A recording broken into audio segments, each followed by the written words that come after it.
Hello বন্ধুরা, আমার আরেকটি নতুন ব্লগে তোমাদের সকলকে স্বাগত। তো এখন সকাল 9:30 বেজে গেছে, একটু দেরি হয়ে গেল। ব্রেকফাস্ট বানাবো ভেবেছিলাম কিছু, তো সন্দীপ বলল আজকে একটু তাড়াতাড়ি বেরোবে, সেই জন্য জাস্ট ফল খেয়ে নেবে। আমি যে ভালোই হলো, আজকে আজকে আর কিছু বানাতে হবে না। আর একটা বড় দেখো পেয়ারা ছিল, দুটো পেয়ারা এনেছিল সন্দীপ, আর তার মধ্যে একটা কাটলাম, অর্ধেকটা ওকে দিলাম, অর্ধেকটা পরে আমি খেয়ে নেব। আর সকালবেলা এরকম দেখো ফল খেয়ে নিলে না মানে যথেষ্ট পেট ভরা থাকে। আর সন্দীপের হয় কি, ও মানে সব রকম ফল তো খেতে পারে না, সেই জন্য ওর একটুখানি মানে ব্রেকফাস্ট লাগে। আমার তো দেখো এই যে আতা থাকে, আপেল আছে, এই যে পেয়ারা যখন হোক খেয়ে নিলেই ব্যাস হয়ে যায়। আর এই দেখো আতার কতগুলো বীজ জমিয়েছি আমি, আর বেশ অনেকগুলোই জমেছে। আগে তো দেখো মাথায় আসেনি বুদ্ধিটা, সব ফেলে দিয়েছিলাম বীজগুলো। হঠাৎ সেদিনকে মাথায় বুদ্ধিটা আসার পর রেখে জমাচ্ছি, দেখা যাক কি করা যায়। মাথাতে সবসময় চলতে থাকে কিছু, মানে কিছু দিয়ে কিছু একটা বানাবো এরকম আর কি। আর শীতকালে দেখো আমার বারান্দার মধ্যে কি সুন্দর রোদটা আসে। এখন 9:30 বেজে গেছে, প্রায় 9:45 বাজে। রোদটা আস্তে আস্তে দেখো চলেই যাচ্ছে। আর এখানে এই রোদের মধ্যে বসে খাবার খেতে বেশ ভালো লাগে। সকালের ব্রেকফাস্টটা তো আমি এই বারান্দায় বসেই করি, ফলটাই খাই আর কি। শীতকালে এই বারান্দায় বসে রোদের মধ্যে বসে খেতে কি ভালো লাগে না? আমার কিন্তু খুব ভালো লাগে। আজকে ভাবছিলাম যে কয়েকটা ফুল গাছ এনে লাগালে কেমন হয়। এই খেতে খেতেই ভাবছিলাম যে শীতকালে তো বিভিন্ন ধরনের ফুল গাছ কিনতে পাওয়া যায়, আর বিভিন্ন ধরনের ফুলও ফোটে, সেগুলো দেখতেও ভালো লাগে।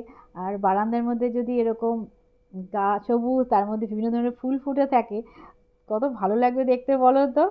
মানে সেটাই মনে মনে ভাবছিলাম বসে। তো এই আতাটার খাচ্ছি না, এটা পরে খাবো, এটা এখন রেখে দিচ্ছি।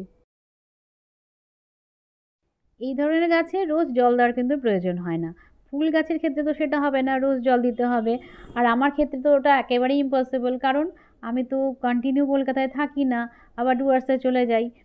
ওখানে আবার 1.5-2 মাস থেকে যায়, ততদিনে আমার গাছ তো সব মরে ভূত হয়ে যাবে। আর এই ধরনের গাছগুলো না সত্যি সহজে মরে না। তো মিনিমাম 7-10 দিন তো ইজিলি থেকে যায়। আর এই যে 4টে নতুন গাছ আমি এনে লাগিয়েছি, মনে হচ্ছে এই যাত্রায় বেঁচে যাবে, কারণ দেখো একটু একটু করে পাতা কিন্তু গজাচ্ছে। তবে তাও আমি বিশ্বাস করতে পারছি না, কারণ এই ধরনের অনেক গাছ আমি লাগিয়েছি, বেশ কিছুদিন থাকে আবার মরে যায়। ওই জন্য না ঠিক ভরসাটা করে উঠতে পারি না এখনো পর্যন্ত। একটা টেনশন রয়েছে যে যদি বেঁচে গেল তো ঠিক আছে, না হলে তো মনটা আবার সেই খারাপ হয়ে যায়। এত কষ্ট করে করে নিয়ে লাগাই তো, আর আশা নিয়ে একটা যে নতুন করে বড় হবে ওরা, এরকম একটা আশা থাকে।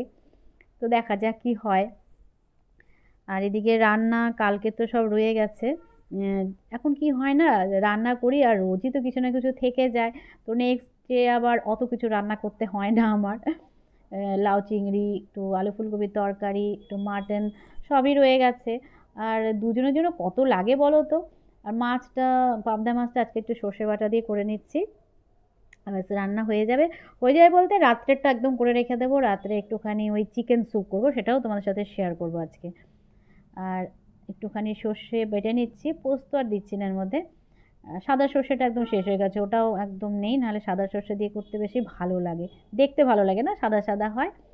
আর এ দেখো আমার এই মিক্সিটা এত সুন্দর না, খুব সুন্দর মানে পেস্ট হয় আর কি। এ দেখো উপরটা কি সুন্দর ঘুরতে থাকে। আর মানে তোমাদের দেখাচ্ছি, এই দেখো কি সুন্দর পেস্ট হয়ে যায় সঙ্গে সঙ্গে, বেশিক্ষণ লাগেই না। সর্ষে বলো, পোস্তটাও এত ভালো বাটা হয়। তোমাদের দেখাবো আরেক দিন যে সর্ষে পোস্ত এত সুন্দর পেস্ট হয়, আমি সত্যি কিন্তু আগের মিক্সিগুলোতে আমি এরমভাবে পেতাম না, মানে এরকম স্মুথ একটা বাটা যে হয়। এ দেখো ভেতরে এরকম একটা রয়েছে, বেশ কাচিয়ে নেওয়ার মতন, খুব সুন্দর এই সিস্টেমটা। এটা প্যানাসোনিকের, আমি প্রায় বছরখানেক হয়ে গেল কিনেছি, খুবই ভালো সার্ভিস দিচ্ছে আর কি। তো আজকে তো রেসিপি শুধু এই এক রেসিপি বলতে এই মাছের এই সর্ষে বাটা দিয়ে করব মাছটা, এটাই। আর সেরকম কিছু তো রান্না বান্না করছি না। আর এখন না সত্যি করতেও ভালো লাগে না, ভালো লাগে না বলি, কিন্তু সেই করতেই হয় জানো তো, খেতে তো হবে। আর সন্দীপ তো খেতে ভীষণ ভালোবাসে, সেই জন্য নিজের জন্য দেখবে কিছু করতে ভালো লাগে না, যে একার জন্য ভ্যারাইটি কিছু রান্না করব, আমার তো একদমই ভালো লাগে না। আর কিন্তু ওই যে যারা খেতে ভালোবাসে তাদের জন্য তো একটু করে দিতেই হবে, তাই না? এই আর কি। তো আমার দেখো রান্না হয়ে গেল, রান্না বলতে এই মাছটাই হয়ে গেল। এবারে চলো স্যুপটা তোমাদেরকে একটু তোমার সাথে শেয়ার করি। আর আমার তো চিকেন এরকম বার করে রেখে দিয়েছিলাম কয়েকটা টুকরো জাস্ট। আর এর স্যুপের মধ্যে না জাস্ট একটা পেঁয়াজ কেটে দেবে, আমি আদা রসুন কিন্তু কিচ্ছু দিই না, ওগুলো একদম মানে অয়েল ফ্রি। এটা এত হেলদি হয় স্যুপটা, খুব টেস্টও হয়, তোমরা করে দেখতে পারো। জাস্ট পেঁয়াজ কুচি দিয়ে একটু নুন দিতে হবে, আর জল দিয়ে আমি সেদ্ধ করে নিচ্ছি চিকেনটাকে, ওই টুকরোগুলোকে।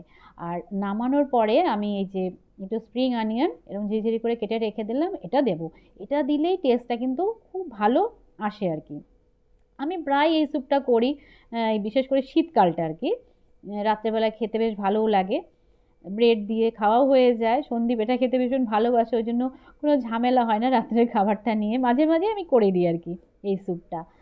আর একটু কর্নফ্লাওয়ার দিয়ে দিচ্ছি। দেখো বিশেষ কিচ্ছু লাগে না, খুব সিম্পল সিম্পল জিনিস, আর বাড়িতেই আমাদের সব রয়েছে এগুলো। তোমরা চাইলে সবজি দিয়েও করতে পারো, সেটা একরকম টেস্ট হয়, আবার এটা কিন্তু আরেক রকম টেস্ট, তোমরা করে দেখতে পারো। আর চিকেনটাকে দেখো আমি বের করে নিচ্ছি। শীতকালে কি বলো তো যে এই যে গরম গরম স্যুপ খেতে বা স্টু এ ধরনের খাবার খেতে কিন্তু বেশ ভালো লাগে, আমার তো ভীষণই ভালো লাগে। তো আবার আমি একটুখানি গ্যাসে বসিয়ে দেব, এভাবে চিকেনগুলো একটু ভেঙে ভেঙে নিলাম, হাড়গুলো আর আলাদা করলাম না। এবারে একটুখানি এর মধ্যে ভিনেগার দিচ্ছি, অল্প জাস্ট সামান্য একটু ভিনেগার দিলাম, একটুখানি গোলমরিচের গুঁড়ো দিয়ে দিলাম, ব্যাস। আর কিন্তু সেরকম কিচ্ছু দেওয়ার দরকার নেই, দেখতেই পেলে একদম অয়েল ফ্রি, কিন্তু এক ফোঁটা তেল দিইনি এর মধ্যে। আর এবার কর্নফ্লাওয়ারটা গোলানো যে ছিল সেটা দিয়ে দিলাম। খুব বেশি যে ভারী হবে তা নয়, তোমরা চাইলে ভারী করতে পারো, আমার যেরকম খুব একটা মানে ভারী স্যুপ ভালো লাগে না, একটু পাতলা পাতলা খেতেই ভালো লাগে, সন্দীপও তাই পছন্দ করে, সেই কারণে আমি এভাবেই বানাই। আর স্প্রিং অনিয়নটা কিন্তু আমি নামানোর পরে দেবো। এ দেখো আমার স্যুপ কিন্তু রেডি হয়ে গেল। কিন্তু আমি না ভেবেছিলাম এমনি নামিয়ে দেব, হঠাৎ মনে পড়লো যে একটা ডিম দিয়ে দিই, ডিম ফাটিয়ে দিলে সেটা খেতে আরেকটু ভালো লাগে। তো এ দেখো একটা ডিম জাস্ট ফাটিয়ে নিলাম, নিয়ে এইভাবে দিয়ে দিতে হবে, একদম কন্টিনিউয়াস তোমাকে নাড়াতে হবে, তাহলে একদম পুরো ডিমটা দেখো ছড়িয়ে যাবে। এটা কিন্তু সত্যি খুব ভালো লাগে এই স্যুপটা খেতে, তোমরা জাস্ট মানে কি বলবো, করে দেখো একবার। আর একদম অয়েল ফ্রি তো, যারা হেলথ কনসিয়াস তারা তো অবশ্যই খেতে পারো এরকম একটা স্যুপ। রেডি হয়ে গেল। তোমরা একটু চাইলে মাখনও দিতে পারো খাওয়ার সময়। আর এবার এই যে স্প্রিং অনিয়নটা আমি দিয়ে দিলাম। দেখো অনেকভাবেই করা যায়, এই যে বিভিন্ন ধরনের হার্ব থাকে সেগুলো দিতে পারো। তো এক একটা এক এক রকম টেস্ট হয়, যেরকম যেরকম জিনিস দেবে তার টেস্টও কিন্তু ওরকমভাবে হবে। আর এদিকে দেখো ব্রেড এনে রেখেছে সন্দীপ, এই ব্রাউন ব্রেড, তো রাত্রের জন্য এটা হয়ে যাবে। আর রান্নার কাজ একদম কমপ্লিট হয়ে গেল।